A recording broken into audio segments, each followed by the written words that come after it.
আমাকে লাগলে আমাকেই খুঁজে বের করবে। দিন শেষে এখন কমার্শিয়াল হয়ে গেছে সবাই, যারা হচ্ছে নাটক করছে। প্রথমত আসলে টিম হয়ে কখনোই কোথাও কাজ করা যায় না। টিম আসলে একটা ভুল কথা।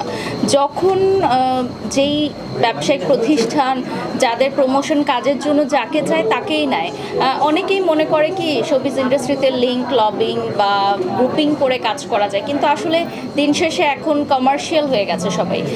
আমাকে লাগলে আমাকেই খুঁজে বের করবে, সেটা যেরকম কেউ কারো রিজিক আসলে নষ্ট করতে পারে না। এটা হচ্ছে প্রথমত। দ্বিতীয়ত হচ্ছে একাধারে যখন কোনো শিল্পীকে নিয়ে অনেক বছর ধরে কাজ হয়ে যাবে, তখন ডেফিনেটলি মানুষ নতুন মুখ দেখতে চাবে, ভিন্ন কিছু দেখতে চাবে। তো সেই সূত্র ধরেই হয়তো নতুন মুখদের সাথে কাজ করা হচ্ছে। সামনে হয়তো আরও নতুন মুখদের সাথে কাজ করা হবে। যেমন আমার প্রোডাকশন হাউস থেকেও সামনে একটা ওবিসির কাজ আসছে নতুন বছরে। তো সেখানে আমরা চেষ্টা করছি যে চিত্রনায়িকাদের দিয়ে সবসময় কাজ করা হয়, এখন একটু অভিনেত্রীদের, মানে যারা হচ্ছে নাটক করছে, ছোট পর্দায় কাজ করছে, তাদেরকে নিয়ে কাজ করবো। সো দেখা যাক কাদেরকে নিয়ে কাজ করা হয়।